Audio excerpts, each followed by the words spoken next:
Good morning friends. এখন আমি দাঁড়িয়ে আছি মুর্শিদাবাদের একটা বিখ্যাত মন্দিরের দোরগোড়ায়। সেটা হচ্ছে শ্রীপাঠ কুমারপাড়া, এই জায়গাটার নাম। আর মন্দিরটা হচ্ছে রাধা মাধব মন্দির। নবাব মুর্শিদ কুলি খাঁর নাম অনেকেই শুনেছেন হয়তো। নবাব মুর্শিদ কুলি খাঁর আমল থেকেই এই মন্দির বর্তমানে বিদ্যমান। এখনও পর্যন্ত সগৌরবে মন্দিরে পুজো আড়ম্বরের সহিত পালিত হয় এবং খুব জাগ্রত দেবী মন্দির বা জাগ্রত ভগবান শ্রীকৃষ্ণের মন্দির হিসেবে বিবেচিত হয়। তো চলুন আমার সঙ্গে, দেখবেন, চলুন, আসুন আমার সঙ্গে।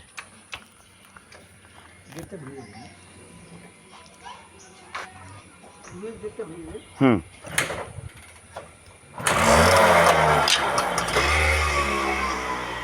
এই হচ্ছে মন্দির প্রাঙ্গণে ঢুকলাম। দেখুন, মন্দিরের সংস্কারও হয়েছে খুব সুন্দর করে। ওই যে আমার সঙ্গী ভিডিও তুলছেন, ছবি নিজের সঙ্গে সেলফি নিচ্ছেন। উনি আমার আত্মীয়, কিন্তু উনি বাংলাদেশ থেকে এসেছেন। আর মন্দিরের রক্ষণাবেক্ষণের কাজও খুব সুন্দরভাবে পরিচালিত হয় এখানে অনেক লোককথা এবং মাহাত্ম্য জড়িয়ে আছে। এই আশেপাশে কোনো মন্দির ছিল না একটা সময়ে। কথিত আছে রাধা মাধব মন্দিরের উপরে তখন নবাবরা অনেক চেষ্টা করেও এই মন্দিরটা ভাঙতে পারেনি, কারণ মন্দিরের ভগবান শ্রীকৃষ্ণ এতটাই জাগ্রত যে এখানে ওনারা সাহস পাননি। তার অনেক কথা আছে, সে কাহিনী অন্য ভিডিওতে অন্য সময় যদি সুযোগ হয় আপনাদের জানাবো। তা আগে দেখুন এই মন্দিরের অবস্থা। মন্দিরে কিছু নিয়মাবলী আছে, আপনারা দেখে নিন। আচ্ছা, এই যে মন্দিরের নিয়মাবলী।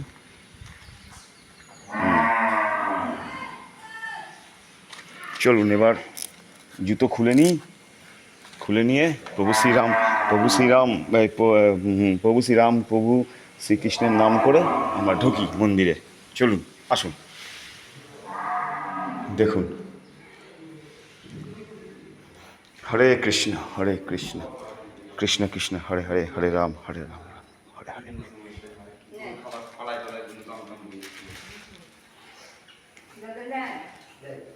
হরে কৃষ্ণ কৃষ্ণ কৃষ্ণ হরে হরে, হরে রাম হরে। এই হচ্ছে মন্দিরের বিগ্রহ। দেখুন, এখানে স্বয়ং ভগবান শ্রীকৃষ্ণ বিরাজমান।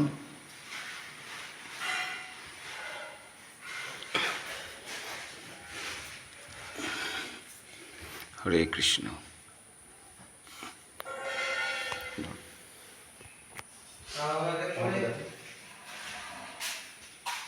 শাহবাগের মোড়ে তো হিন্দুরা বিশাল জবাই করেছে। হ্যাঁ, শাহবাগের মোড়ে ঢাকা। কালকে হ্যাঁ দেখেছি। আসুন, এই হচ্ছে মন্দিরের কর্ণধার এবং মন্দিরের রাধা মাধবের সেবা ইনি নিজে হস্তে করে যাচ্ছেন অনেক দিন ধরে।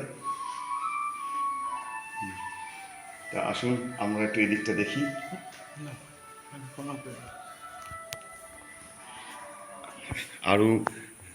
আরও দেবদেবী আছে, সমস্ত দেবদেবী এখানে বিদ্যমান, দেখে নিন। খুব সুন্দর একটা পরিবেশ। এখানে আসলে মন এমনি আপনাদের ভালো হয়ে যাবে। আর এখানে দেখুন সব সেবায়িতদের নাম লেখা আছে, আপনারা একটু দেখে নিন। আচ্ছা, এই হচ্ছে মন্দিরের প্রাঙ্গণ।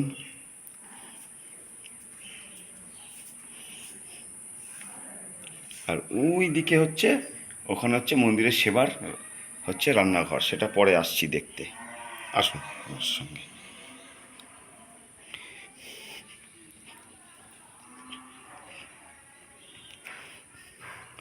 আর এখানে হচ্ছে তুলসী মন্দির, তুলসী বাগান, তুলসী গাছের বাগান। আসুন, দেখবেন। প্রচুর প্রাচীন গাছ কিন্তু এগুলো সব।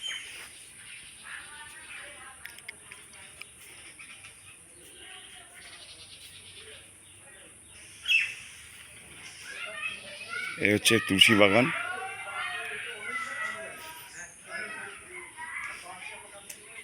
এই গাছটা নবাব মুর্শিদ কুলি খাঁর আমল থেকে কিন্তু রয়েছে, ভালো করে দেখে নিন একবার। খুব সুন্দর করে এটা বাঁধিয়ে দেওয়া হয়েছে। এটা কি গাছ বলতে পারবো না, তবে তুলসী গাছের তো দেখা মিলছে না।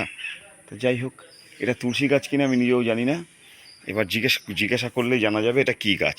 যাই হোক, এখানে কিছু একটা লেখা আছে, সেটা একটু দেখে নিন আপনারা। রাধা মাধব মন্দিরের মাধবী কুঞ্জ, এটা মাধবীলতা গাছ। সরি, মাফ করবেন, আমার বলতে ভুল হয়েছে, এটা মাধবীলতা গাছ। সেই মানে 300 বছর আগেকার মাধবীলতা গাছ এটা। তুলসী গাছ নয়, মাধবীলতা গাছ, আমায় ক্ষমা করবেন। ভালো করে দেখে নিন, এই দেখেন কী অবস্থা, ব্যাপ্তি দেখেন এই গাছটার ব্যাপ্তিটা একবার দেখে নিন, ব্যাপ্তি।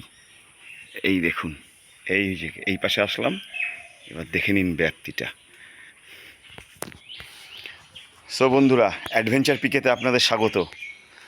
কেমন লাগছে ভিডিওটা কমেন্ট করে জানাবেন। আসুন।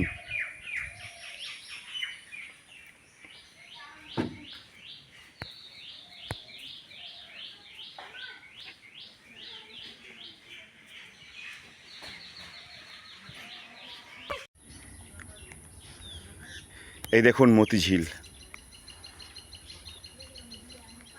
কি সুন্দর এই মতিঝিল দেখুন।